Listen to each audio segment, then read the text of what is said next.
The sound of thunder cracked through the apartment just as I pushed his door open. I hadn't meant to go in. God knows I hadn't. But when I came home and saw the door ajar, something in me stirred. Maybe it was the storm outside rattling the windows. Maybe it was the wine from dinner with coworkers.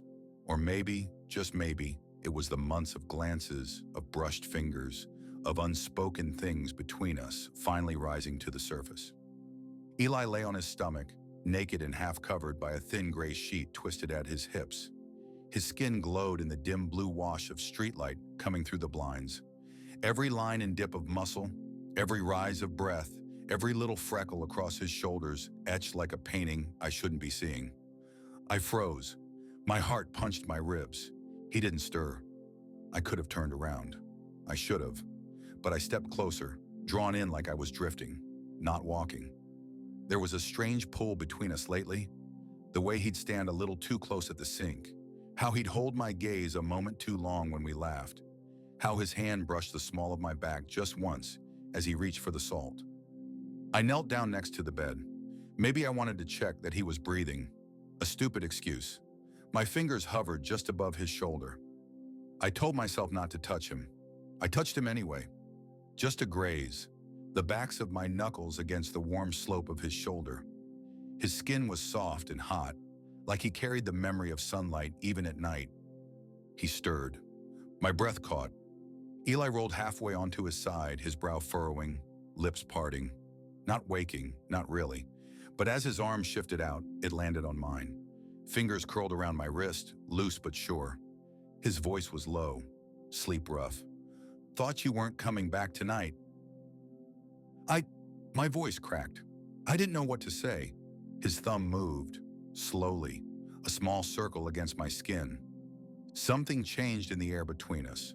A silence thick with questions neither of us had dared ask. And then he opened his eyes. Deep hazel, unfocused but soft. He didn't pull away. His gaze traveled over my face, searching, seeing. "Ben," he whispered. I swallowed hard. "Yeah?" He didn't answer. He pulled me forward. I didn't resist. His hand found the side of my neck.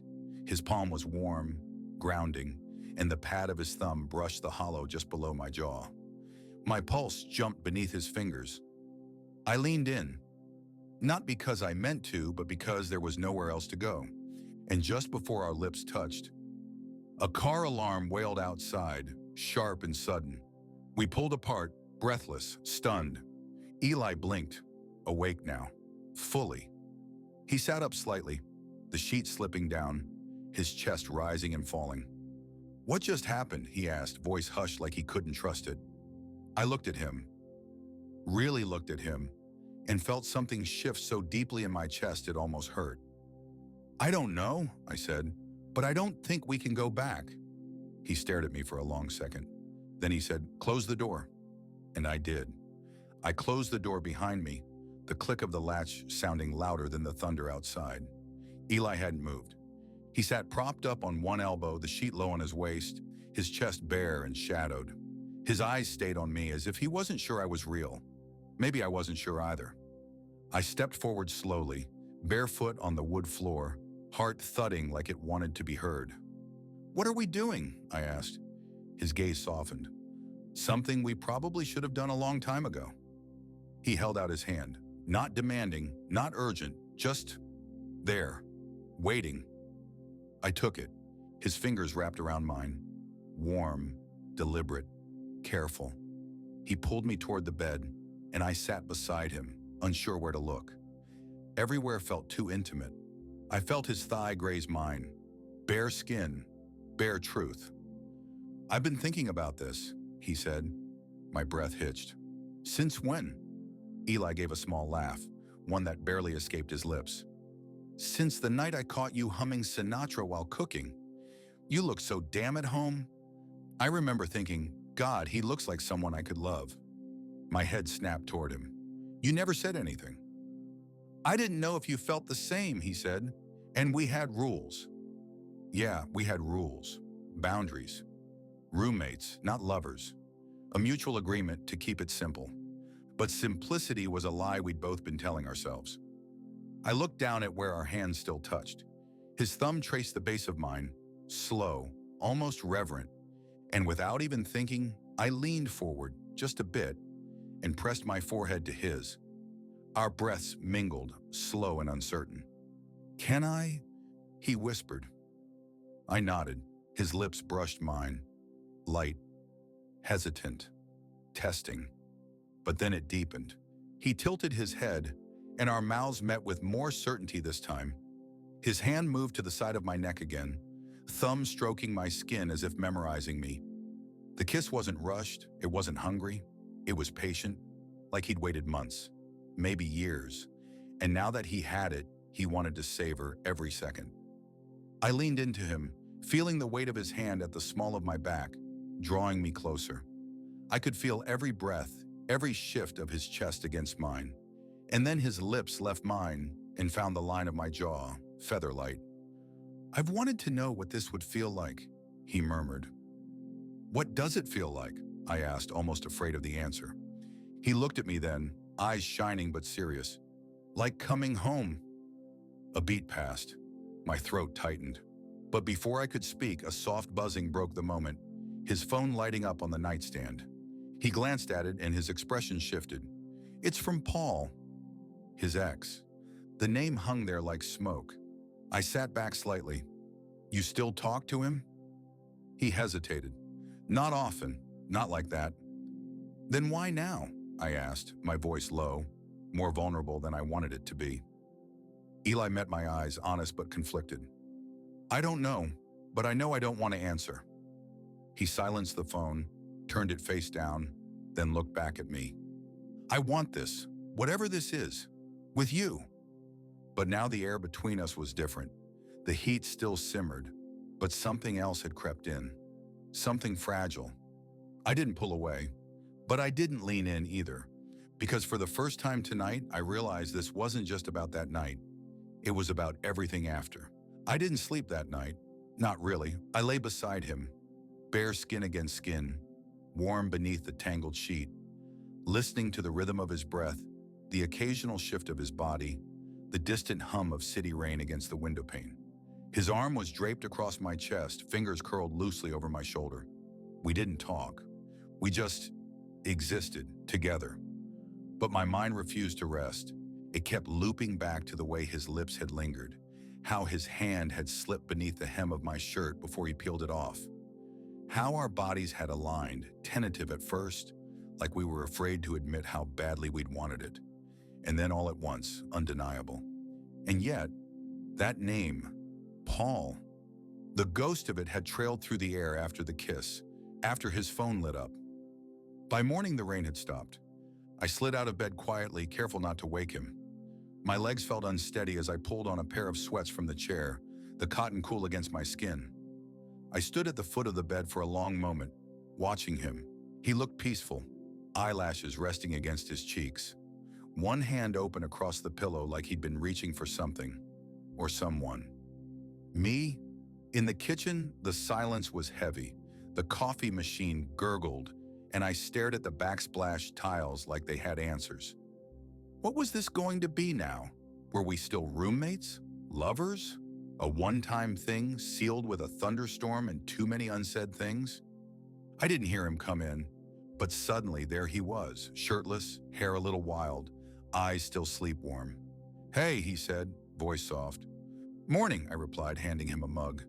He took it with a small smile, his fingers brushing mine, deliberately.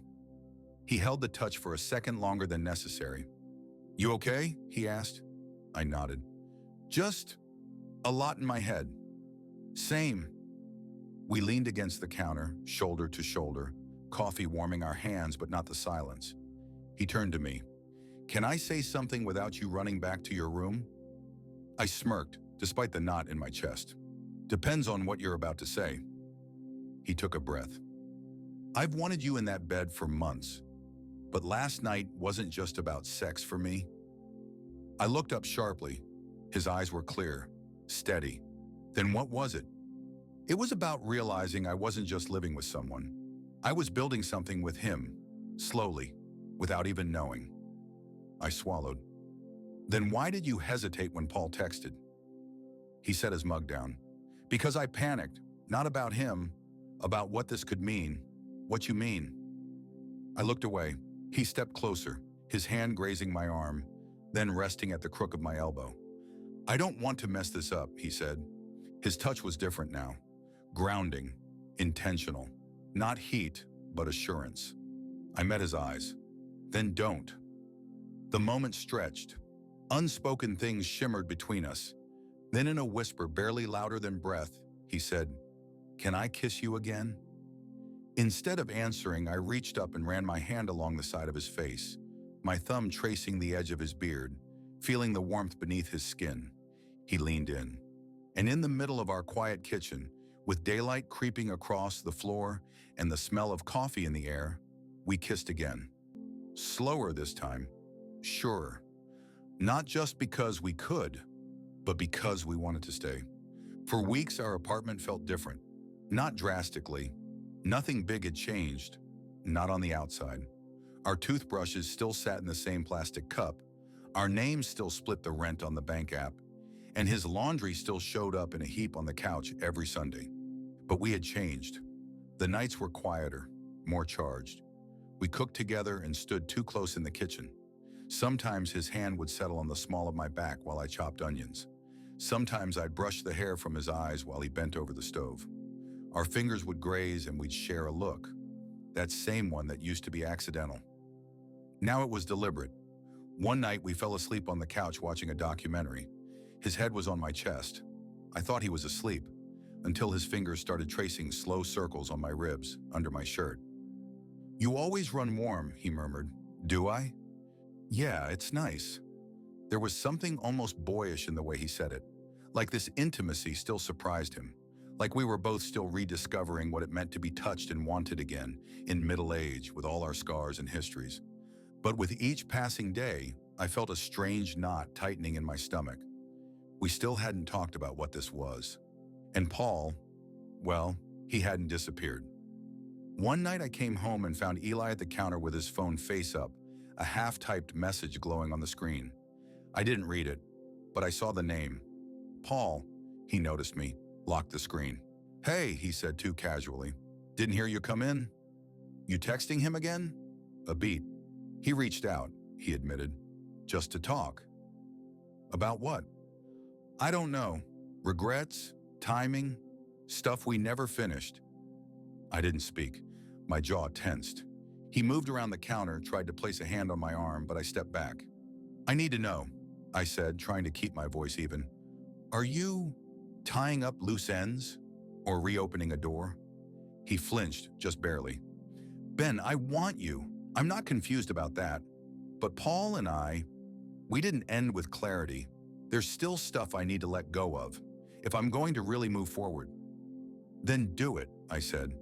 "But don't leave me halfway in the dark while you figure it out." His face crumpled slightly, guilt flickering across his features. "I never meant to hurt you." "I know," I said quietly, "but silence can hurt just as much as lies." I turned away, heading toward my room, but before I could shut the door, I felt his hand on my shoulder. Firm, grounding. "Ben," he whispered. I turned, expecting more words. Instead, he pulled me into a kiss. Urgent, apologetic, full of something raw. His hands cupped my face, his thumbs brushing the corners of my jaw. He didn't press further, didn't ask for more. He just held me there, forehead to forehead, breath mingling in the hush between us. "I want us to mean something," he said. "Not just in the night, in the morning, in everything." I nodded, but deep down I knew. Something had to give. Either he'd finally close that chapter with Paul, or we'd never start ours properly. I found it on a Thursday morning, a folded piece of paper sitting neatly on the kitchen counter, next to a cold, untouched mug of coffee. My name written in Eli's handwriting, slanted, careful, like he'd rewritten it more than once. I stared at it for a long time before touching it. The apartment was still. Too still. His keys were gone from the hook. His sneakers weren't by the door. I hadn't even heard him leave. I sat down slowly, the chair creaking beneath me, and unfolded the note. Ben, I didn't want to wake you. I wouldn't have known what to say if I did. I saw Paul last night. Nothing happened. Not like that. But I needed to see it through. Needed to understand why I was holding on to something that wasn't real anymore. And I realized something standing there with him. I was waiting for a feeling that never came. I was trying to stitch up a past that doesn't fit me anymore. Because the person I want to wake up next to argue with about dishes, to share silence and coffee and stupid TV shows with, that's you. I've been afraid of screwing this up, of wanting too much, of not being wanted back the same way. But I'm done being afraid. I'm heading to my sister's for a couple days. Not running, just giving you space to feel whatever you need to feel. I want to come back to something real. If you want that too, I'll be home Sunday night. If not, I'll still be thankful you changed the way I look at everything. My hand tightened around the page, creasing it down the center. My gut twisted, part relief, part anger, part heartbreak. He should have told me. But he had told me. Maybe not with words before, but with every look, every touch, every night he curled closer to me in bed without saying a thing. Maybe we'd both been too scared to name it. I spent the rest of that day drifting through a fog. Everywhere I turned, he was in the details. The half-eaten yogurt in the fridge, the flannel blanket he always stole on the couch, the faint smell of his cedar cologne on the hallway towel. That night, I sat on the couch with the lights off, the same spot where his head had rested on my chest. I replayed it all. Our first laugh over Chinese takeout, the day we assembled that wobbly IKEA table, the morning I found him crying softly after his dad's diagnosis, and how he'd let me hold him until his breathing steadied. This wasn't a crush. This was home, and I didn't want to lose it because I was afraid of naming it out loud. By Sunday afternoon, I'd made a decision.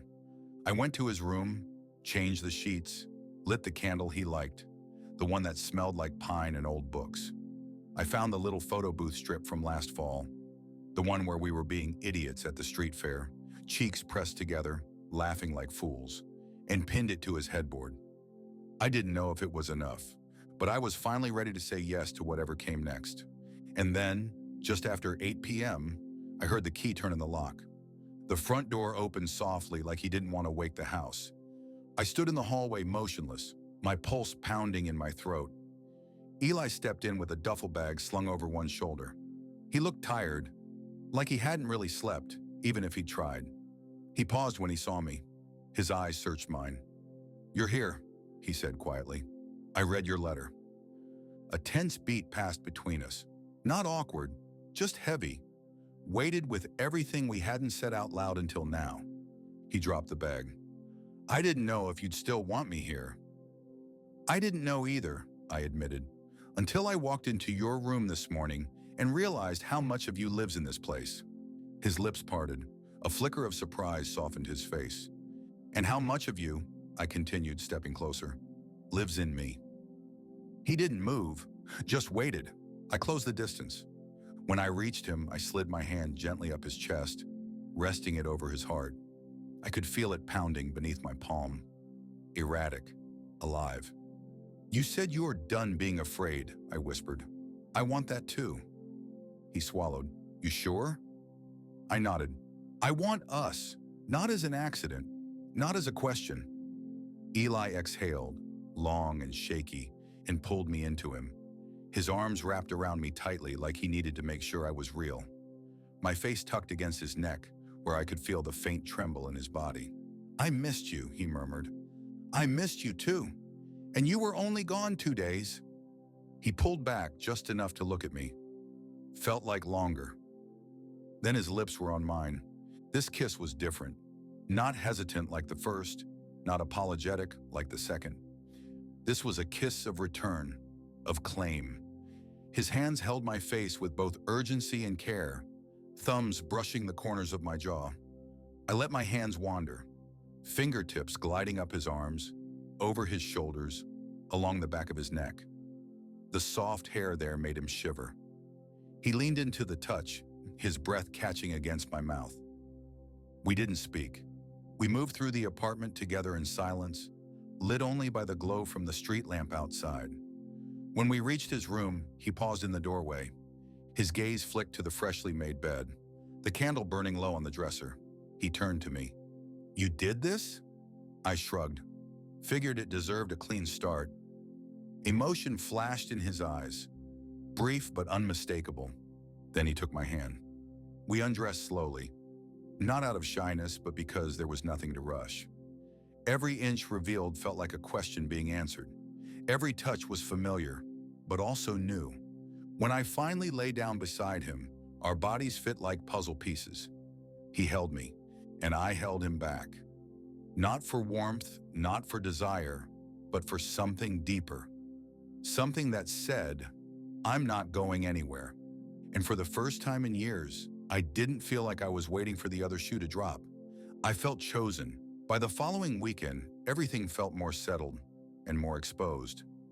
Inside the apartment, we moved with an ease that was new but undeniable. Eli kissed me on the back of the neck while I washed dishes. I'd tug him onto the couch just to steal 5 quiet minutes between our errands. He started calling me handsome, like it was my first name. But outside, we hadn't talked about that yet. It came up at the grocery store of all places. We were standing in line at the checkout, arguing about which brand of almond milk was better. Something stupid. Easy. Then I reached for his hand. He froze. The silence that followed wasn't loud, but it was sharp. Eli glanced at the cashier, at the middle-aged woman behind us with a cart full of produce, at the teenager scanning items who probably didn't notice or didn't care. And then he let me take his hand. His fingers threaded through mine, but I felt the tension in his grip, the hesitation, the fear he still carried from a lifetime of being careful. Back in the car, he didn't speak, not right away. I waited. Finally, he said, "It's not you. I know. It's just habit. When you've spent decades making sure not to be seen, even when you want to be, it's hard to unlearn that overnight." I reached over, resting my hand on his thigh. "You don't have to rush, but I'm not going to pretend we're not real." He nodded slowly. "You're not afraid of being seen with me?" "I'm only afraid of pretending I don't love being with you." His head turned, surprised by my own honesty. Hell, I was surprised by it, but I didn't take it back. He smiled then. Soft, small, but real. Later that night, we sat on the fire escape, 2 beers between us, sharing a blanket as the breeze cut cool through the spring air. Eli stared out over the city lights. "Do you ever think about where this goes? Us?" I didn't hesitate. I try not to guess. I just know I want it to keep going. He nodded. "Me too." Then he leaned his head onto my shoulder. I felt the warmth of him settle there. We stayed like that for a long time, the metal creaking beneath us, the world quiet beyond our fire escape. And for the first time, I realized something. We weren't just figuring each other out anymore. We were building something, brick by brick, touch by touch, word by word. 3 months later, I gave him a key. Not to the apartment. He already had that. We'd shared this space for almost 2 years, shared bills, chores, groceries. But this one was different. It was a small silver key to the antique writing desk in my room, the drawer at the bottom, the one I never let anyone open. He found it taped to the inside of his coffee mug one Sunday morning. When he noticed it, he looked at me, brow furrowed. "What's this?" "A key." "No shit," he smirked. "To what?" I shrugged. "Go find out." He padded into my room barefoot, hair still damp from his shower, and crouched by the desk. It took him a few seconds to figure out which drawer it unlocked. When he did, it clicked open with a soft sigh of wood. Inside, a worn leather notebook, a couple of old photos, and a stack of folded pages tied together with twine. "My writing," I said from behind him. "Stuff I never let anyone read." He turned toward me, face unreadable. "Why now?" I walked over, crouched beside him. "Because I'm not afraid anymore of being seen, of being known. You're part of the story now." He ran his fingers gently over the top page. Careful, reverent. "Does this mean I'm not just your roommate with benefits?" He teased softly. I gave him a look. He smiled, then leaned forward and kissed me. slow, deep, filled with something that went well beyond the usual rhythm of touch. When we pulled apart, he whispered, "I've got something for you, too." From the closet, he brought out a small shoebox. Inside were tiny things: a broken watch, a faded Polaroid, a crumpled concert ticket. "These are pieces of me," he said. "I haven't shown them to anyone in years." He handed me a slip of paper folded into fourths. I opened it. It was a note he'd written to himself during his worst breakup a decade ago. "One day, someone will see all of you and stay anyway." Below it, in fresher ink, was a single line: "I think that someone might be Ben." I looked up, heart swelling so tight it almost hurt. "Do you believe it now?" I asked. He didn't answer right away. Instead, he cupped my face with both hands and pressed his forehead to mine. "I believe in us." We sat there for a while, not moving, not needing to. And for once, I didn't need to question what we were. We were two men, weathered, open, imperfect, who had dared to love again when we thought the time for that had passed. We were a home, a new chapter, a story still being written, together.